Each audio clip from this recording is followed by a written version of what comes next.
독서활동 항목이 없어졌는데 그럼 독서 역량을 어떤 식으로 녹여내야 된다고 생각해? 사실 독서가 사라졌다고 해서 중요성이 줄어든 건 아니잖아. 그치? 그래서 나도 최대한 독서 활동을 생기부를 위해서는 선생님들과의 소통이 되게 중요하잖아. 선생님께 이걸 할 수 있냐고 요청을 드린 다음에 까지 드렸었어.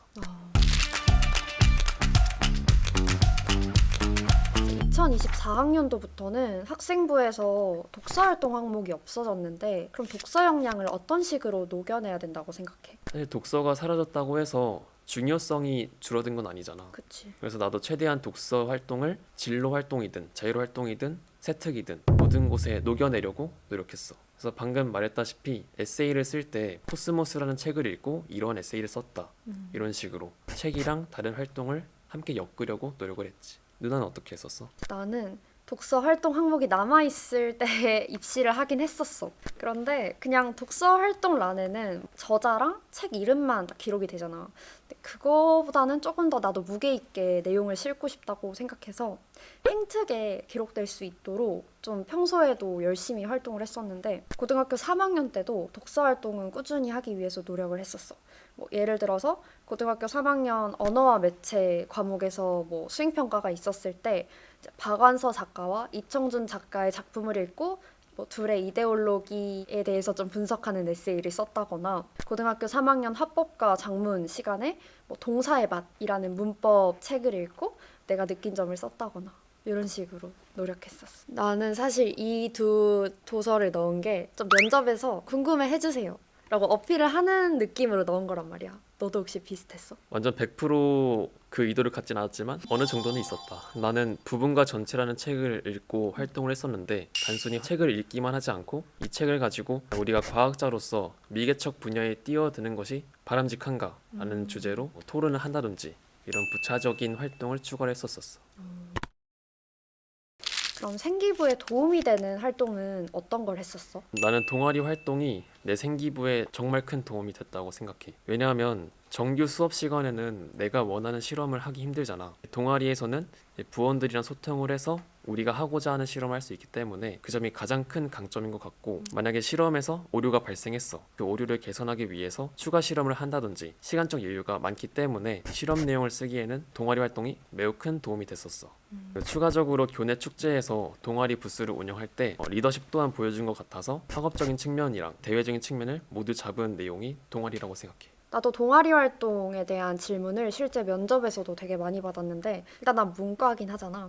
근데 수학 내신이 완벽한 1등급은 아니었어. 그래서 좀 그걸 내가 최대한 많은 활동을 해서 보완하고 싶다는 생각이 들어서 수학 교육봉사 동아리를 들어갔어. 그래서 3년 동안 거기서 교육봉사 활동을 하는데 그냥 봉사가 아니라 수학 봉사잖아. 그래서 그걸 하기 위해서 나도 정말 많은 공부를 하고 또 아이들에게 알려주기 위해서 봉사 교구 같은 걸 직접 제작하기도 하고 과제 학습지도 만들고 이런 활동을 했었는데 거기서 아직 한글 학습이 미숙한 아이들이 있는 거야. 그래서 내가 좀 자발적으로 한글도 조금씩 가르쳐주고 해서 정말 많은 활동을 한 계기가 동아리였고 리더십도 되게 중요하다고 강조를 했었잖아. 난 3년 동안 반장을 했었거든. 3년 동안 네네 반장을 했었어.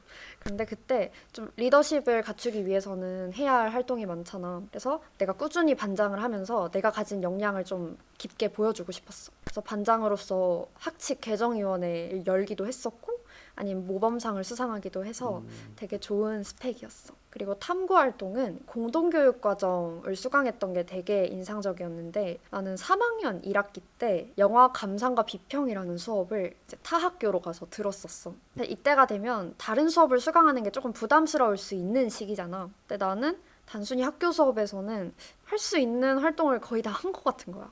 그래서 좀 특별한 활동을 하고 싶다 생각해서 이 수업 들으면서 독립영화나 다큐멘터리 같은 것도 좀 국문학도로서 분석해보고 그리고 뭐 영화에 촬영된 기법까지도 좀 세세하게 분석하는 활동도 했었고 이 파트는 특히 내가 면접에서 질문도 되게 많이 받았고 내가 관심 있는 국어학이라는 분야와도 좀 생소한 내용처럼 연결될 수 있는 분야라서 매력이 있었던 것 같아.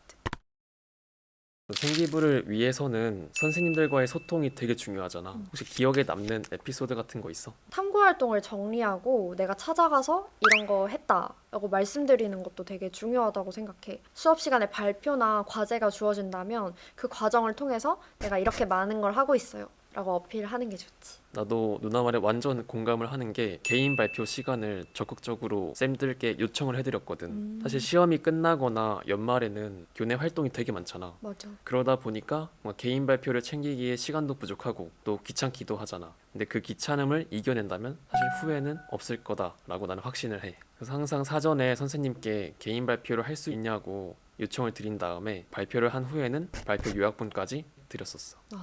뭐 그리고 기본적으로 선생님들과 소통하는 것도 중요한데 나는 1, 2학년 때는 교육학에 종사하는 사람이 되고 싶다는 생각을 했는데 3학년 때 급하게 이제 국어라는 과목을 좋아하게 된 거란 말이야. 물론 지금은 진로 희망사항이 들어가지 않는다고 되어 있지만 그러다 보니 국어학 자체에 대한 깊은 탐구가 좀 부족한 것 같다는 불안함이 들었지. 근데 그때 국어 과목 선생님께서 내 담임 선생님이셨거든.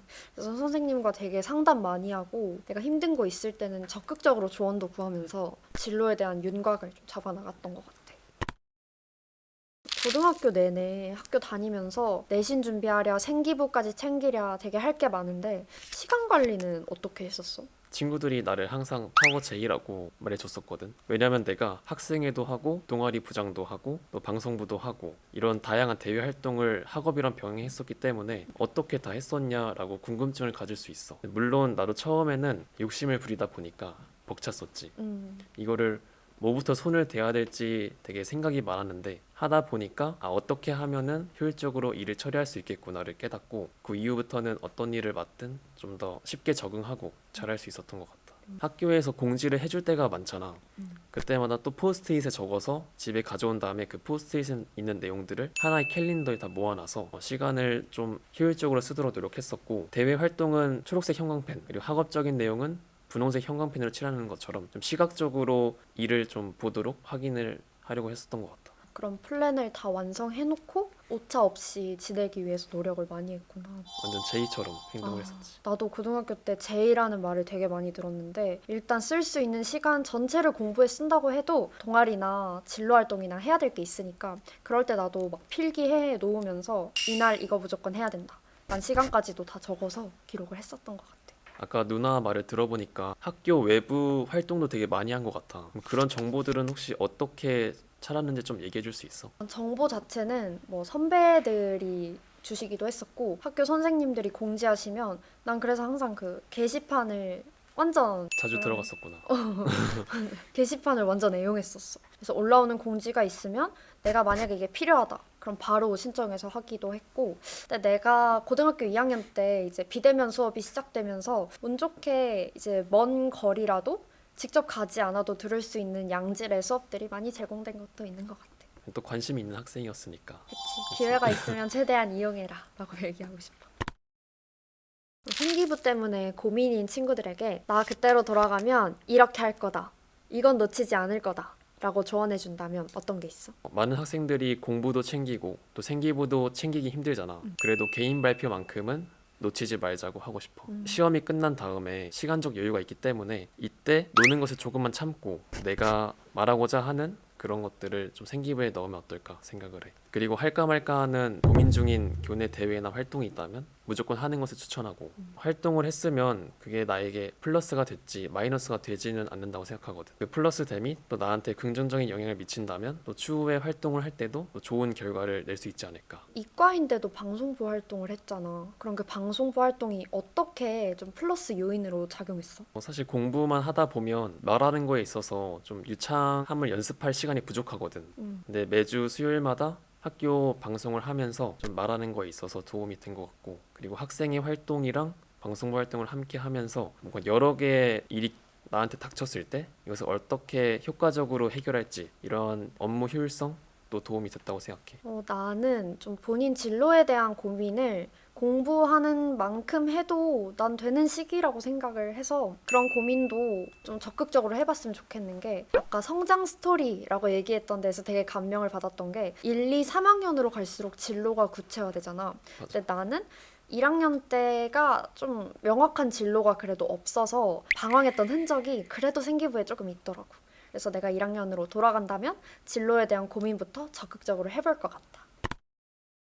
이제 끝으로 예비 고등학생 친구들이나 고등학교 1학년 친구들은 나처럼 진로가 아직 정해지지 않아서 고민을 많이 하고 있을 수도 있다고 생각해. 그런 친구들에게 좀 현실적인 조언을 해준다면 어떤 말을 해주고 싶어? 사실 꿈이나 진로가 정해지지 않은 것은 당연하다고 생각해. 진로가 바뀌는 경우도 많거든, 대학에 와서도. 그렇기 때문에 우선 가능한 많은 활동들을 해보면서 내가 무엇을 좋아하고 또 무엇을 잘하는지 찾는 시간을 가지면 좋겠어. 그리고 진로의 계열 적합성이 대학에서 중요하다고는 하지만 만약에 진로가 바뀌더라도 그 전에 활동들이 무의미해지는 건 아니거든. 그때 내가 했던 노력들은 고스란히 대학에서 알아줄 거라고 믿고 꾸준히 내 꿈을 향해서 쫓으면 좋겠어. 진로를 바뀐다고 해서 내가 바뀌는 게 아니잖아. 나는 그대로 있고 내가 했던 활동들도 다 나를 뒷받침해 줄 거기 때문에 좀 자신 있게 나를 보여주는 방식으로 생기부를 채워나가면 어떨까 하는 생각이 드네.